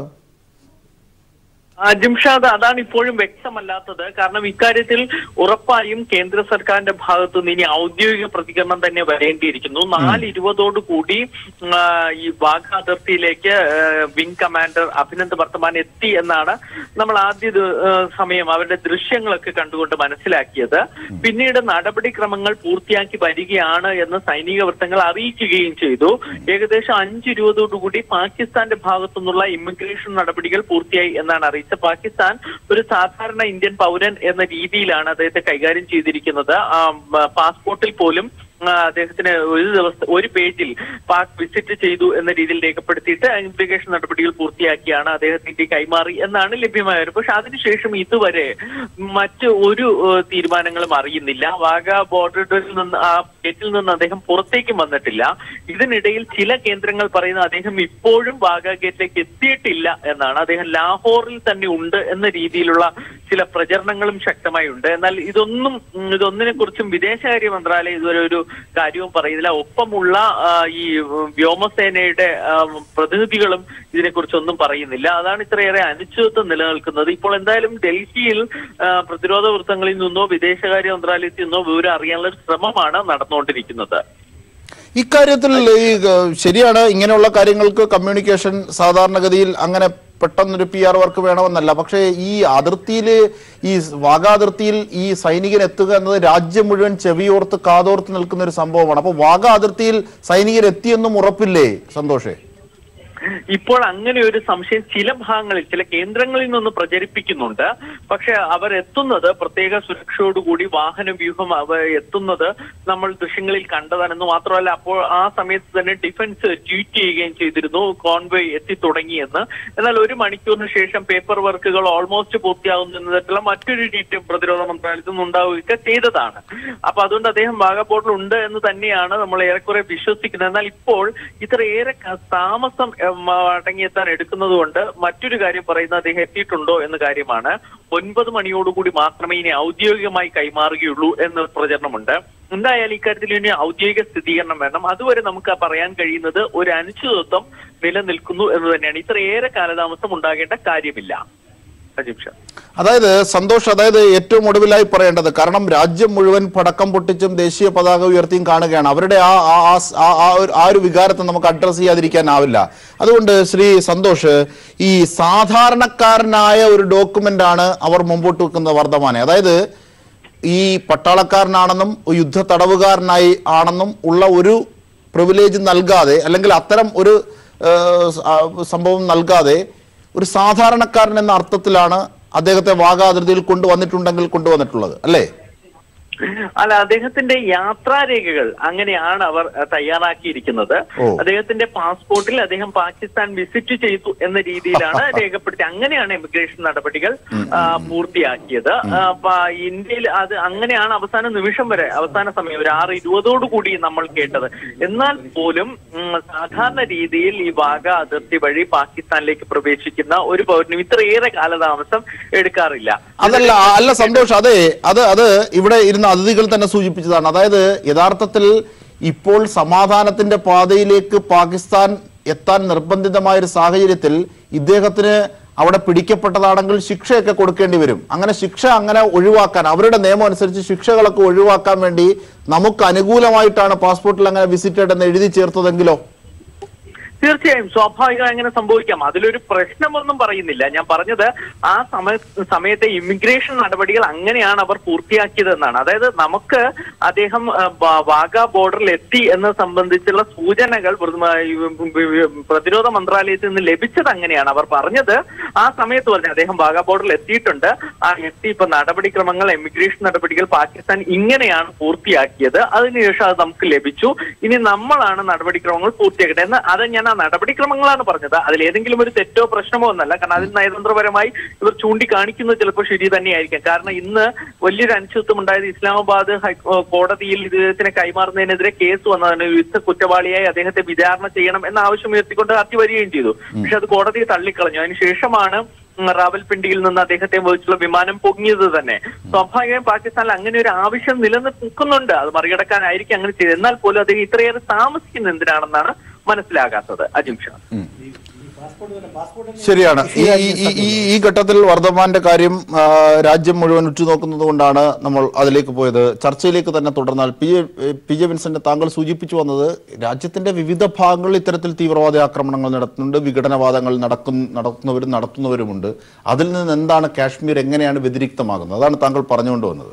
അല്ല, അതിപ്പം 2015 ഇപ്പം നാഗ ഭീകരവാദികൾ നമ്മുടെ 18 ദോഗ്ര ആർമിയുടെ 18 പേരെ കൊലപ്പെടുത്തി. അങ്ങനെയാണല്ലോ നമ്മൾ ബർമയിൽ പോയിട്ട് സർജിക്കൽ സ്ട്രൈക്ക് നടക്കുന്നത്. ഇപ്പോൾ 2001 കാശ്മീർ നിയമസഭ ആക്രമിച്ചു ജെയ്ഷെ മുഹമ്മദ്. ഈ 2001 തന്നെ ഇന്ത്യൻ പാർലമെന്റ് ആക്രമിച്ചു. പിന്നെ 2016 പത്താൻകോട്ട് ആക്രമിച്ചു. പിന്നെ ഉറി ആക്രമിച്ചു. അപ്പോൾ ഇതൊക്കെ നമ്മളുടെ ഒരു പരമാധികാര രാഷ്ട്രം എന്ന നിലയ്ക്ക് ഇത് എങ്ങനെയാണ് ഒരു രാജ്യത്തിന് അഭിമുഖീകരിക്കാൻ സാധിക്കുക? നിരന്തരം, അതും ഔദ്യോഗികമായ ഒരു അലോസരപ്പെടുത്തലല്ല, ഇങ്ങനെ ടെററിസ്റ്റുകളെ ആയുധമാക്കി ഉപയോഗിച്ചുകൊണ്ടാണ് ഇങ്ങനെ അലോസരപ്പെടുത്തുന്നത്. അങ്ങനെയുള്ള അലോസരപ്പെടുത്തലുകളിൽ പ്രതികരിക്കുന്നതിൽ വലിയ പ്രതിസന്ധിയുണ്ട്. അതിനകത്ത് ഒറ്റ കാര്യം കൂടെ എനിക്ക് പറയാനുള്ളൂ. ഇപ്പോൾ ഈ നമ്മൾ യഥാർത്ഥത്തിൽ നമ്മൾ കോമ്പാക്ട് ചെയ്യുന്നത് ഭീകരതയാണ്. ഇപ്പോൾ അക്കാര്യത്തിൽ ഇന്ത്യൻ നിലപാട് വളരെ ശരിയായിരുന്നു തുടക്കത്തിൽ. കാരണം ഇതൊരു സൈനികേതര നടപടിയാണെന്നും പാകിസ്ഥാൻ സൈന്യത്തിന് നേരെയോ പാകിസ്ഥാന്റെ സൈനിക പോസ്റ്റുകൾക്ക് നേരെയോ അല്ല ആക്രമണം, മാനവരാശിക്ക് മുഴുവനും ഭീഷണിയാണ് ഭീകരത. അപ്പോൾ ആ ഭീകര കേന്ദ്രങ്ങളാണ് ആക്രമിച്ച് തകർത്തത്. അത് ശരിയായ നിലപാടായിരുന്നു. അതേസമയം പാകിസ്ഥാൻ തിരിച്ചിങ്ങോട്ട് ഇന്ത്യൻ സൈനിക കേന്ദ്രങ്ങളാണ് ആക്രമിച്ചത്. അതിനെ പ്രതിരോധിക്കുന്നതിനിടയിലാണ് അഭിനന്ദൻ അവരുടെ പിടിയിലാകപ്പെട്ടത്. രണ്ടാമത്തെ കാര്യം, അഭിനന്ദനെ ക്രൂരമായി മർദ്ദിക്കുന്ന ഒരു ചിത്രങ്ങൾ നമ്മൾ കണ്ടതാണ്. മുഖത്ത് മുഴുവൻ ചോര ഒലിപ്പിച്ച ചിത്രം അവർ കാണിച്ചു. ഇത് ജനീവ കരാറിനെതിരാണ്. ഇപ്പോൾ പറഞ്ഞ കാര്യത്തിൽ ഒരു പ്രശ്നമുണ്ട്. യുദ്ധ തടവുകാരനാണ് എന്ന നിലയ്ക്ക് ജനീവ കരാറിൽ ഒപ്പിട്ട രാജ്യമാണ് പാകിസ്ഥാൻ. അദ്ദേഹത്തെ കൃത്യമായി യുദ്ധ തടവുകാരൻ എന്ന നിലയ്ക്ക് വിംഗ് കമാൻഡർ എന്ന പദവിക്ക് തുല്യമായ നിലയിലുള്ള പരിഗണന നൽകി ഇന്ത്യക്ക് കൈമാറാൻ അവർ ബാധ്യസ്ഥരാണ്. അപ്പൊ ഒരേ സമയം പാകിസ്ഥാൻ ആദ്യം പറഞ്ഞ സംശയത്തിന് അത് നിലനിൽക്കുന്നതല്ല. 2003 ഇന്ത്യയും പാകിസ്ഥാനും സീസ് ഫയർ എഗ്രിമെന്റുള്ള വെടിനിർത്തൽ കരാറുള്ളതാണ്. അപ്പോൾ ഇപ്പോൾ പാകിസ്ഥാൻ ഈ ഒരു സംഘർഷത്തിന്റെ ഭാഗമായി ആ വെടിനിർത്തൽ കരാർ ലംഘിച്ചിട്ടാണ് ഇന്ത്യൻ സൈനിക പോസ്റ്റുകൾ ആക്രമിച്ചത്. അപ്പൊ 2003 വെടിനിർത്തൽ കരാർ ലംഘിച്ചു. രണ്ടാമത്തത് ജനീവ കരാർ ലംഘിച്ചു. മൂന്നാമത് ഈ സൈനികരനോട് വളരെ മോശമായ രീതിയിൽ പെരുമാറി. ഈ 3 കാര്യങ്ങൾ നമ്മുടെ മുന്നിലുള്ളപ്പോൾ ഇന്ത്യ എന്ന് പറഞ്ഞ രാഷ്ട്രത്തിന് പാകിസ്ഥാനോട് യുദ്ധം പ്രഖ്യാപിക്കാതെ ഒരു ഇഞ്ച് മുന്നോട്ട് പോകാൻ പറ്റില്ല. ഈ സാഹചര്യത്തിലാണ് വളരെ പെട്ടെന്ന് അഭിനന്ദൻ അവരെ വിട്ടയക്കുന്നത്. വേറെ സാഹചര്യമൊന്നുമില്ല. ഇനി ഈ ഒരു സാഹചര്യത്തിൽ അദ്ദേഹത്തെ വിട്ടയക്കുന്നത് വൈകുകയും അദ്ദേഹത്തിന് കൂടുതൽ അദ്ദേഹത്തെ മർദ്ദിക്കുന്നു, അല്ലെങ്കിൽ ചോദ്യം ചെയ്യുന്നു, അദ്ദേഹം മിസ്സിംഗ്, ഇങ്ങനെയുള്ള സംഗതി വന്നു കഴിഞ്ഞാൽ അത് ഇന്ത്യയിൽ ഉണ്ടാക്കുന്ന പ്രതികരണം ഭീകരമായിരിക്കും. ഇന്ത്യൻ സൈന്യത്തിന് ആക്രമിക്കാതിരിക്കാൻ പറ്റില്ല. ഇത് ആഗോള സമൂഹത്തിന് തിരിച്ചറിഞ്ഞുകൊണ്ടാണ് ഇത്രയും വലിയ ആഗോള സമ്മർദ്ദം ഉണ്ടാകുന്നത്. അതല്ലാതെ ആഗോള സമ്മർദ്ദത്തിന്റെ ഭാഗമായിട്ടല്ല, മറിച്ച് ഈ പ്രതിസന്ധി ഘട്ടത്തിൽ ഇത്തരം ഒരു വിഷയത്തിൽ ഇന്ത്യക്ക് യുദ്ധം പ്രഖ്യാപിക്കാതെ പറ്റില്ല എന്നുള്ളതാണ് സാഹചര്യം. ശ്രീ ബാസുരേന്ദ്ര ബാബു, അതാണ് ചുരുക്കി പറഞ്ഞാൽ, അതിന്റെ ഒരു നാടൻ ഭാഷയിൽ പറഞ്ഞാൽ പോത്തിനോട് വേദമോതിയിട്ട് കാര്യമില്ല. ആ അർത്ഥത്തിൽ ഒരു നെറികെട്ട സമീപനങ്ങൾ ഭീകരതയെ ഉപയോഗിച്ച് പാകിസ്ഥാൻ ചെയ്യുകയാണ്. അത് അനൌദ്യോഗികമാണ്. പരിമിതികളുണ്ട് അതിനെ പ്രതികരിക്കാൻ. അങ്ങനെ ഒരു സാഹചര്യം ഇവിടെ സംജാതമായി. നോക്കൂ, ഏറ്റവും ഒടുവിൽ കാണിച്ച ഇന്റർനാഷണൽ വയലേഷൻസിനെ കുറിച്ചാണ് ശ്രീ പി ജെ വിൻസെന്റ് സൂചിപ്പിച്ചത്. അതിനകത്ത് ഭീകരവാദത്തെ സംബന്ധിച്ച് പി ജെ വിൻസെന്റ് പറയുന്നത് ഒരു അമേരിക്കൻ നരേറ്റീവ് മാത്രമാണ്. ഞാൻ എങ്ങനെയാണ് അതിനെ കാണുന്നത്? കഴിഞ്ഞ 30 വർഷമായിട്ട് കേരളം നമുക്കൊരു ഉദാഹരണം എടുത്താൽ, ഞാൻ വലിയൊരു ദേശീയവാദം ഒന്നും പറയല്ല, കേരളത്തിൽ എന്താ ഭീകരവാദാക്രമണം നടക്കാത്തത്? വെറുതെ ഒന്ന് ആലോചിച്ചാൽ മതി. അതിനുള്ള ഭൗതിക സാഹചര്യം വേണം ഭീകരവാദികൾക്ക് ഒന്ന് തമ്പടിക്കാൻ. അല്ലെങ്കിൽ ഏതെങ്കിലും പ്ലെയിനിൽ ആരെങ്കിലും മെർസനറീസ് എന്ന നിലക്ക് അവരെ പർച്ചേസ് ചെയ്യാൻ കഴിയണം. കാശ്മീരിൽ നടക്കുന്ന ഭീകരവാദ പ്രവർത്തനങ്ങളുടെ പിറകിൽ ഉറപ്പായും പാകിസ്ഥാൻ സൈന്യമാണ് എന്ന് പറയാൻ എന്ത് തെളിവാണ് നമുക്കുള്ളത്? സംസാരിക്കുമ്പോൾ തെളിവ് വേണമല്ലോ. അപ്പൊ ആർക്കും ഉപയോഗിക്കാം, അവരെ ഇന്ത്യൻ ഭരണക്രമത്തിന് പോലും ഉപയോഗിക്കാം. ഞാൻ പറയുന്നത് ഉപയോഗിക്കപ്പെടുന്നതിന് തടസ്സമൊന്നുമില്ല. കാര്യങ്ങൾ കഴിഞ്ഞ 30 വർഷമായി ലോകത്ത് നടന്നുകൊണ്ടിരുന്ന ഈ തീവ്രവാദ പ്രവർത്തനങ്ങളെ സംബന്ധിച്ച അമേരിക്കൻ നറേറ്റീവ് ഉണ്ട്. ആ നറേറ്റീവ് അമേരിക്ക തന്നെ കൈയൊഴിയുന്നു. അപ്പൊ പി ജെ വിൻസെന്റിന് കൈയൊഴിയാവുന്നതാണ് ഞാൻ പറയുന്നത്. അല്ല, അത് അനാവശ്യമായ ചർച്ചയിലേക്ക് പോകും. അവസരം കിട്ടുമല്ലോ. അല്ല, ഒറ്റ പോയിന്റ് അതിൽ എനിക്ക് പറയാനുണ്ട്. അതും കൂടി ഒന്ന് ക്ലാരിഫൈ ചെയ്തിട്ട് പോയാൽ മതി. നോക്കൂ, ഇത്രയും വലിയ രാജ്യമാണല്ലോ ഇന്ത്യ. കേരളത്തിൽ ഈ പ്രശ്നം പറഞ്ഞു. ഇസ്ലാമിക് സ്റ്റേറ്റിൽ കേരളത്തിൽ നിന്ന് മാത്രമാണ് 19 ആളുകൾ പോയത്. ഇസ്ലാമിക് സ്റ്റേറ്റിൽ പോയത്. നിങ്ങൾ ഈ പറയുന്ന ഭീകരാക്രമണം എന്ന് പറയുന്നത് ഇവിടെ ഉണ്ടാവാത്തത് ഇപ്പൊ തൽക്കാലം ഒരു ദൈവവിശ്വാസിയാണെങ്കിൽ ഭാഗ്യം കൊണ്ട് ഉണ്ടായില്ല എന്ന് കരുതിയാൽ അങ്ങനെയല്ല. പോയി. ഞാൻ എങ്ങനെ പോയി പറയും? എന്തുകൊണ്ട് കേരളത്തിൽ അങ്ങനെ തീർന്നു? കേരളത്തിൽ ഭീകരവാദ ആക്രമണം നടക്കുന്നില്ല എന്നാ ഞാൻ പറഞ്ഞത്. ആളുകൾ പോയില്ല എന്നല്ല ഞാൻ പറഞ്ഞത്. ഈ മെർസിനറീസ് ഫംഗ്ഷൻ അവർ നടത്തുന്നുണ്ട്. ഇപ്പോൾ അമേരിക്കയ്ക്ക് ഭീകരവാദികൾ വേണ്ട. ഭീകരവാദ പ്രവർത്തനങ്ങളും അവർക്ക് യോജിക്കാൻ കഴിയുന്നില്ല. ഇപ്പൊ താലിബാനെ സംബന്ധിച്ച് വിൻസെന്റ് തന്നെ പറഞ്ഞല്ലോ, താലിബാനുമായി സമാധാന ചർച്ചയിലേക്ക് അമേരിക്ക ഏർപ്പെടുന്നു. പാകിസ്ഥാൻ തന്നെ ഇടനില രാജ്യം. അങ്ങനെ പാകിസ്ഥാനെയും ആ അർത്ഥത്തിൽ അമേരിക്കയ്ക്ക് വേണം. അപ്പം ആരാണോ ഈ നരേറ്റീവ് ഉയർത്തിപ്പിടിച്ചത്? അമേരിക്കയായിരുന്നു. അവർക്ക് തന്നെ അതിന് ആവശ്യമില്ല എന്നുള്ള അവസ്ഥയിലേക്ക് എത്തിച്ചേരുമ്പോൾ നമ്മൾ പഴയ അമേരിക്കൻ നരേറ്റീവ് കൊണ്ട് നടക്കരുത്. ഇനി മറ്റൊരു കാര്യം ഞാൻ പറയാം. ഇപ്പൊ നമ്മുടെ പ്രധാനമന്ത്രി പറയുന്നുണ്ടല്ലോ, ഭീകരപ്രവർത്തനം നിർത്തിയാൽ ചർച്ച ചെയ്യാം. ഭീകരപ്രവർത്തനം നിർത്താനാണ് ചർച്ച.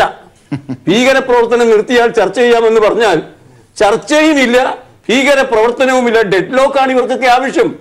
ഓരോ ആളുകൾക്കും നിങ്ങൾ തന്നെ പറഞ്ഞല്ലോ, വരുന്ന തെരഞ്ഞെടുപ്പ് ഓരോ നിമിഷവും ഇമ്രാൻഖാൻ പറയുന്നു ഇന്ത്യയിൽ നടക്കുന്ന തെരഞ്ഞെടുപ്പാണ് മോദിക്ക് പ്രധാനമെന്ന്. ഇമ്രാൻഖാൻ തന്നെ പറയുന്ന കാര്യമാണ്. ഇവിടെ ഞാനൊരു ചെറിയ കാര്യം പറയാം. ഇമ്രാൻഖാൻ പാർലമെന്റിൽ തന്നെ പറഞ്ഞു, ഒരു മോഡറേറ്റ് ജസ്റ്റർ എന്ന നിലയ്ക്ക്, സമാധാനത്തിനുള്ള മോഡറേറ്റ് ജസ്റ്റർ എന്ന നിലയ്ക്ക് അഭിനന്ദനെ വിട്ടു നൽകുന്നു. അദ്ദേഹം പറഞ്ഞല്ലോ പാർലമെന്റിൽ. വിട്ടു നൽകുകയും ലോകം കൈയടിക്കുകയും ചെയ്തു. ശരി, നല്ല ജസ്റ്ററാണ്.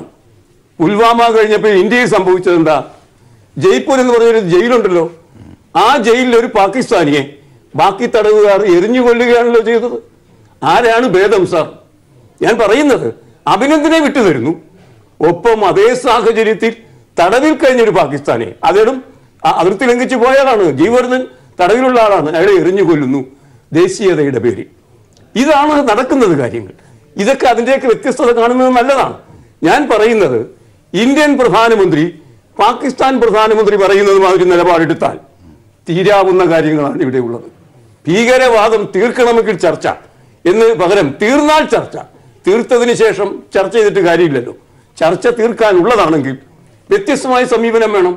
അതുകൊണ്ട് തെരഞ്ഞെടുപ്പ് മുഖ്യ പ്രശ്നമായി കാണുന്നിടത്തോളം കാലം, ഇന്ത്യയിലെ ഭരണാധികാരികൾ കാണുന്നിടത്തോളം കാലം ഇത് പരിഹരിക്കപ്പെടാനേ പോകുന്നില്ല. പരിഹരിക്കാതിരിക്കുക എന്നതാണ് ഫാബിയൻ. അതായത് ഒരു ഇന്ത്യക്കാരന്റെ സങ്കുചിതമായ താല്പര്യം വെച്ചിട്ട് ഇടുങ്ങിയ ചിന്താഗതിയിൽ നിരീക്ഷിക്കുകയല്ല. ഒരു നെറികെട്ട രാജ്യത്തിന്റെ സ്വഭാവവും മൂടും പാവുമാണ് എപ്പോഴും പാകിസ്ഥാൻ ചെയ്യാറുള്ളത്. അങ്ങനെ ചെയ്യുന്ന ഒരു വേളയിൽ ആ പാകിസ്ഥാനോട് ചർച്ചകൾക്ക് ഒരുപാട് പരിമിതിയില്ലേ? അതിൽ ഭരണകൂടത്തെ പഴിച്ചിട്ട് കാര്യമുണ്ടോ? ശ്രീ ഭാസുരേന്ദ്ര ബാബു പറഞ്ഞത് താങ്കൾ കേട്ട് കാണും.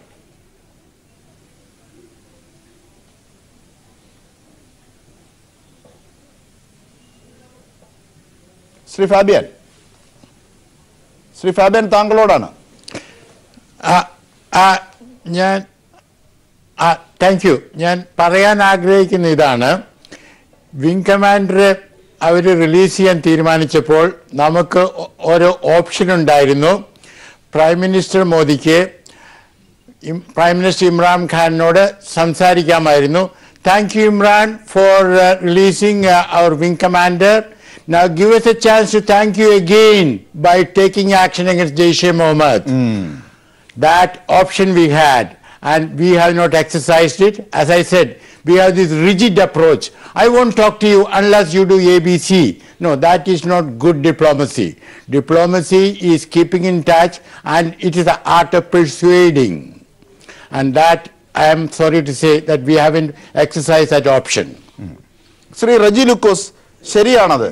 ശ്രീ റജി ലൂക്കോസ്, അത് ശരിയാണ്. അതായത് വർദ്ധമാനെ വിട്ടുതരുമ്പോൾ ശരിയാണ്, അവിടെ ഭീകരത നിൽക്കുന്നുണ്ട്, അതിനെ പാകിസ്ഥാൻ സ്പോൺസർ ചെയ്യുന്നതൊക്കെ ശരിയാണ്.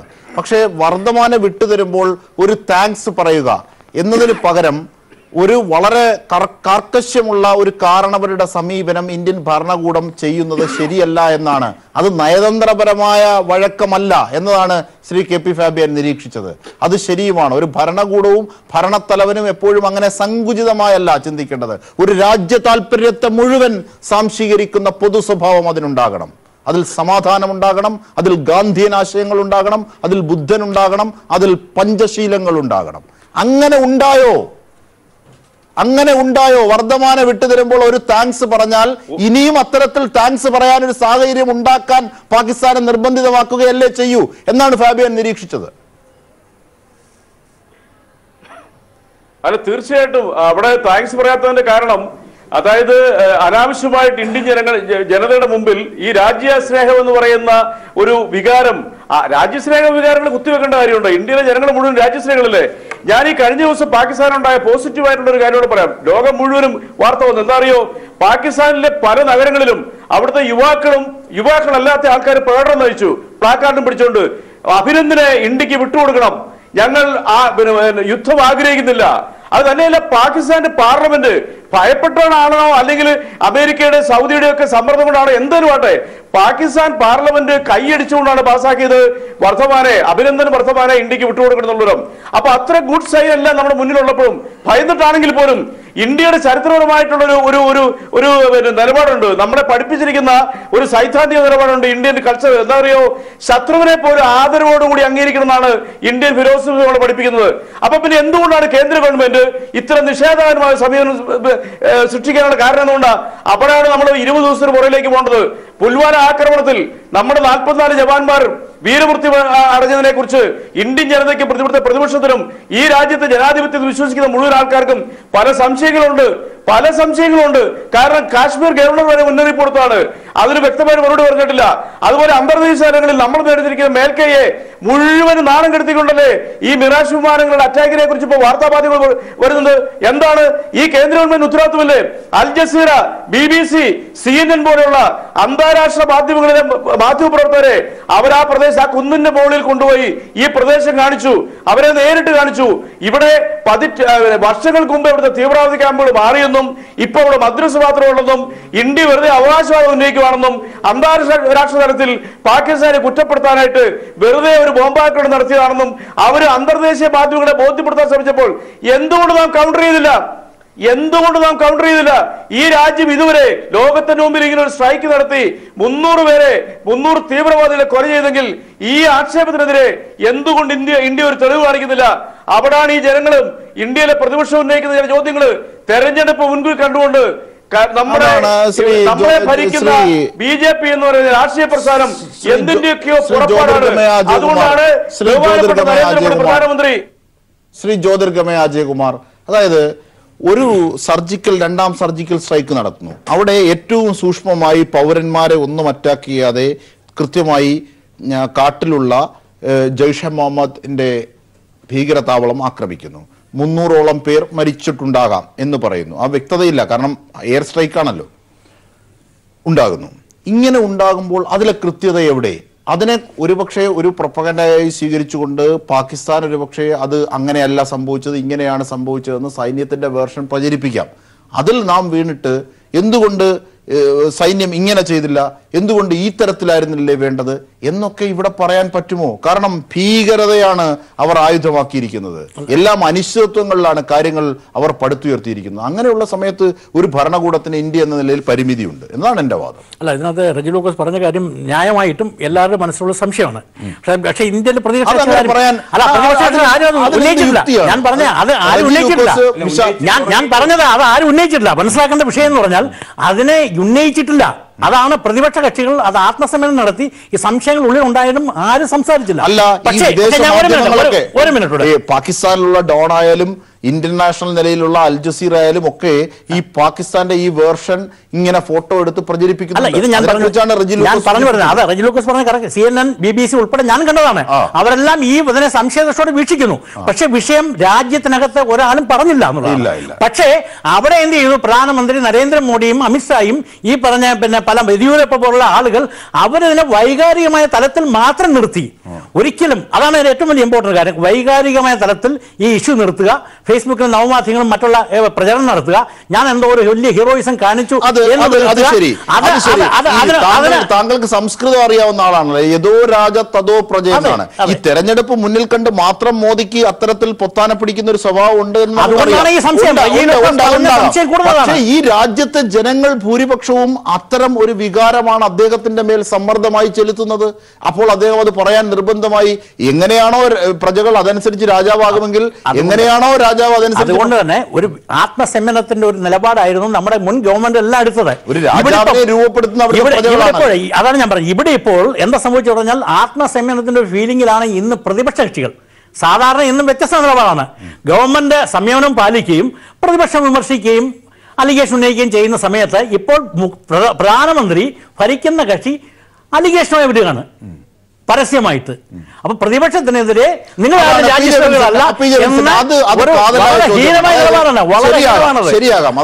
അത് ഇന്ത്യയുടെ രാഷ്ട്രീയത്തെ പ്രക്ഷുബ്ധമാക്കുന്നതാണ്. ഒരു സർഗാത്മക മൂല്യത്തിൽ അതിർത്തികൾക്ക് അതീതമായി ചിന്തിക്കുന്ന മനസ്സുകൾക്ക് ഒരുപക്ഷെ സങ്കുചിതമാണ് എന്ന് തോന്നാം. വർഗീയത പോലെയാണ് ഓവറായ ദേശസ്നേഹം. ആ അർത്ഥത്തിൽ മനുഷ്യന്മാരെ എല്ലാം ആഗോളമായ ഒരു സാർവത്രിക സ്വഭാവത്തിൽ സ്നേഹിക്കണം. അങ്ങനെ ഉള്ളവർക്ക് ഒരുപക്ഷെ വലിയ വലിയ ബുദ്ധിമുട്ടുകൾ ഉണ്ടാകാം. അങ്ങനെയുള്ളവർക്ക് യുദ്ധങ്ങൾ, ഈ സംഘർഷങ്ങളൊക്കെ ബുദ്ധിമുട്ടുണ്ടാകും. അതാണ് ഒരു വശം. ഒരുപക്ഷെ ഫാബിയനും ശ്രീ ഭാസുരേന്ദ്ര ബാബു ഒക്കെ സൂചിപ്പിച്ചൊരു വശം അതാണ്. മറ്റൊരു വശം ദേശത്തിൻ്റെ അതിർത്തി കാക്കുക എന്ന് പറയുന്ന വശം. പക്ഷേ ഇവിടെ ശ്രീ ജ്യോതിർഗമയ ചൂണ്ടിക്കാണിച്ച ഒരു കാര്യമുണ്ട്.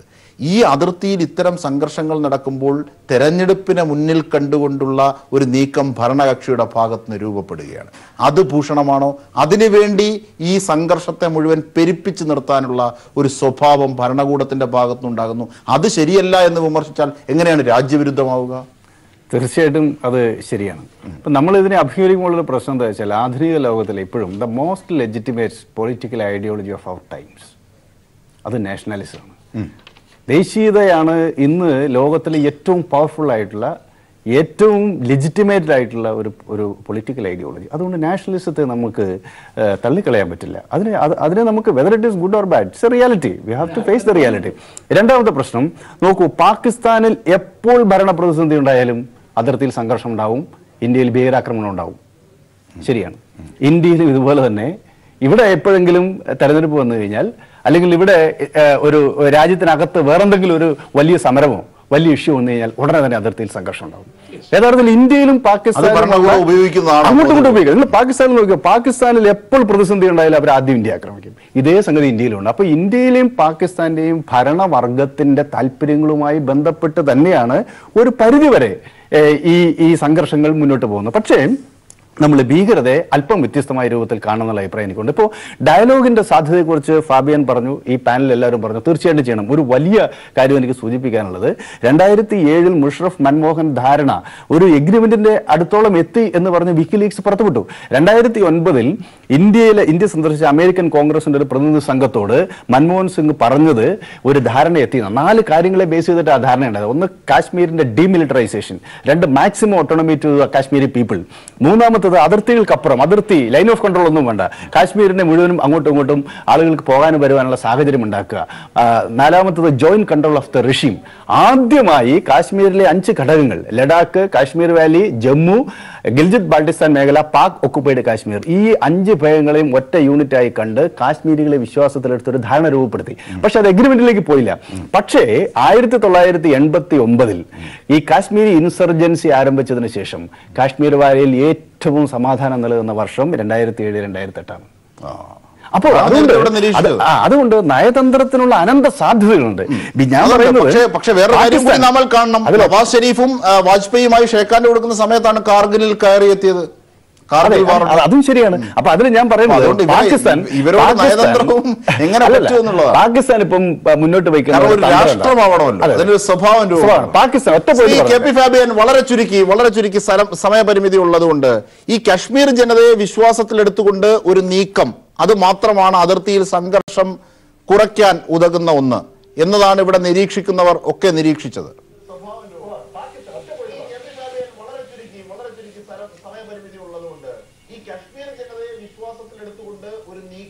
ശ്രീ കെ പി ഫാബിയൻ, സാങ്കേതികമായ ചില തടസ്സങ്ങളുണ്ട് എന്ന് തോന്നുന്നു. തീർച്ചയായും ചർച്ച അത് ശരിയാണ്. നമ്മളെ കാശ്മീർ ജനതയെ അവരുമായിട്ട് അവരെ കോൺഫിഡൻസിലെടുക്കണം. പക്ഷെ അത് മാത്രം പോരാ, അതേ സമയത്ത് തന്നെ പാകിസ്ഥാനുമായിട്ടുള്ള നമ്മുടെ ബന്ധത്തെ നമ്മൾ അഡ്രസ് ചെയ്യണം. പാകിസ്ഥാന് ഉള്ള പ്രശ്നം ഇതാണ്, പാകിസ്ഥാൻ ഇപ്പോൾ it's currently occupied by its own army.